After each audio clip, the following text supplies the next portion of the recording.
ग्राम में शिव प्राण प्रतिष्ठा सहरुद्र महायज्ञ के पावन प्रांगण में शिव कथा के तृतीय दिवस में पुनः शिव कथा पर ही प्रकाश डाला जाएगा। भगवान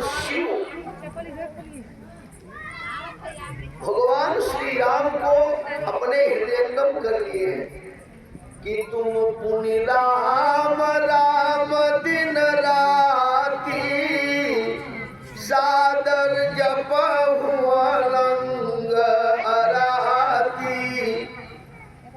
व्याकरण में सिंह स्वप्ने धातु से शिव शब्द बना है। शेरते प्राणिनो यत्र सह शिव, जो अनंत पाप तापों से जलते हुए जीव को तत्काल शांति की प्राप्ति करा दे उसे शिव कहते हैं। ऐसे भगवान शिव के द्वारा ही भगवान राम के पावन चरित्र का निरूपण किया गया है।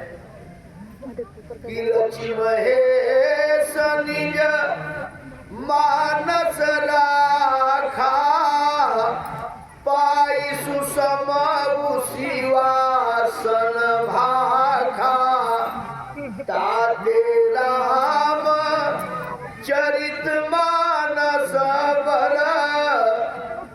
इसीलिए भगवान शिव ने अपने मन में 100 करोड़ श्लोकों में रामचरितमानस की रचना की, लेकिन किसी को बताया नहीं, गुप्त रखा। जब उचित श्रोता मिले तो कथा सुनानी चाहिए।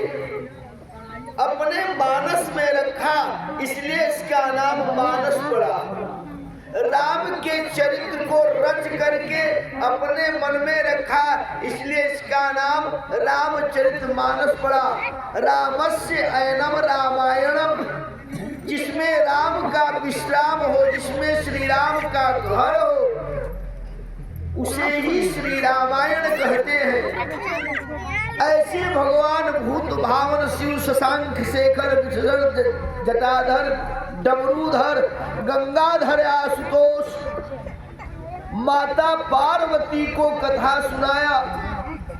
और कथा सुनने के बाद में तब तो संत देवता और मनुष्य मृत्युलोक के मानव भगवान महादेव के पास पहुंचे। कहा भगवान सुनने में आया है कि आपने 100 करोड़ श्लोकों में रामचरितमानस की रचना की है और हम लोग लेने के लिए वो मानस आए हैं। शंकर भगवान के सामने बड़ी समस्या, लेकिन वो तो आशुतोष है, सब वितरण कर देते हैं।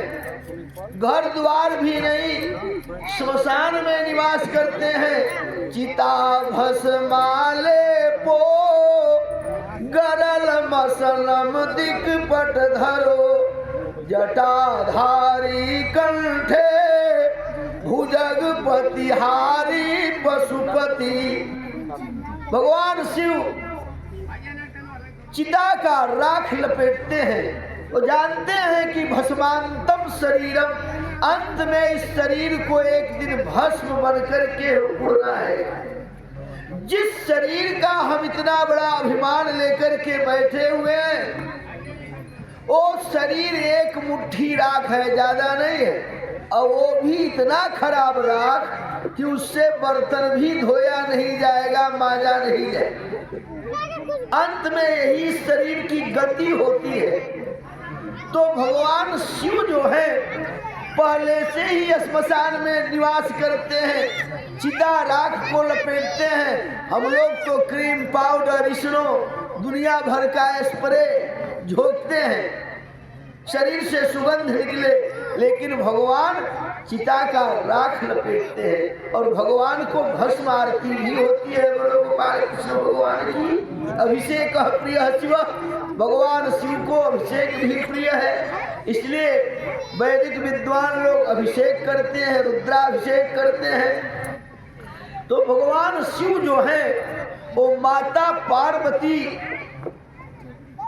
को कथा सुनाते हैं और कथा के अंत में उन्होंने भक्ति का प्रतिपादन किया। रामायण के 100 करोड़ श्लोक को लेने के लिए 3 लोग खड़े हुए, हमको भी चाहिए, हमको भी चाहिए, हमको भी चाहिए। तो 33 करोड़ इस श्लोक को 3 भाग में बांट दिया शंकर जी ने। उनके जीवन की अमूल्य विधि थी। 100 करोड़ श्लोक में रामायण। अब बच गया 1 करोड़, तो उसमें भी 33 लाख देवता, संत और मानवों को बांट दिया। सब बांटते बांटते फिर भी 1 लाख बच गया श्लोक। तो 1 लाख श्लोक को भी 33 हजार 3 जगह बांट दिया, फिर भी 1000 श्लोक बच गया। तो 1000 श्लोक में से भी सबको 300 श्लोक बांट दिया, बचा 100 श्लोक। अब उसमें से भी 33 श्लोक बांट दिए। अब बच गया 1 श्लोक, ओ अनुष्टुप छंद का श्लोक था 32 अक्षर का। तो फिर भी 10 अक्षर सबको बांट दिया, 30 अक्षर निकल गए, अब 2 अक्षर बचा। तो संत महात्मा और देवताओं ने कहा कि इसको भी बांटो। तो शंकर जी ने कहा कि ये 2 अक्षर नहीं बांटूंगा। वही 2 अक्षर राम अपने पास रख लिया कि तुम पुण्य राम, राम दिन राती, सादर जप हुआ लंग अराती। वही भगवान शिव कथा श्रवण करने के बाद जब कैलाश जाने लगे तो उसी समय में एक विचित्र घटना घटी। रामावतार हो गया और सीता जी का हरण हो गया। भगवान खोजते खोजते जा रहे थे, माता सती ने भगवान राम के विलाप को सुना और तब उन्होंने निर्णय किया एक परमात्मा नहीं हो सकते।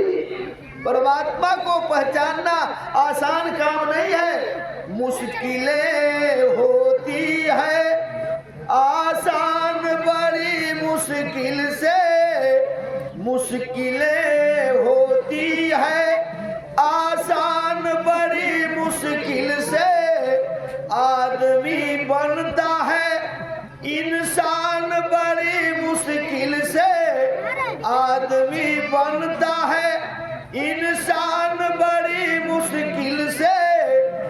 धर्म की राह पे चलना तो कोई खेल नहीं, धर्म की राह पे चलना तो कोई खेल नहीं, फर्ज की होती है पहचान बड़ी मुश्किल से, फर्ज की होती है पहचान बड़ी मुश्किल से।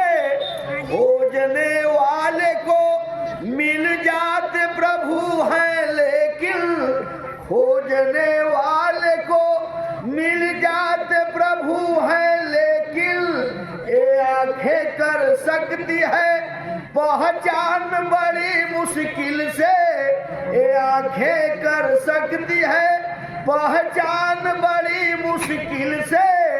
राम गुण गाले नत बार बार मिलेगा जीवन, राम गुण गाले नत बार बार मिलेगा जीवन।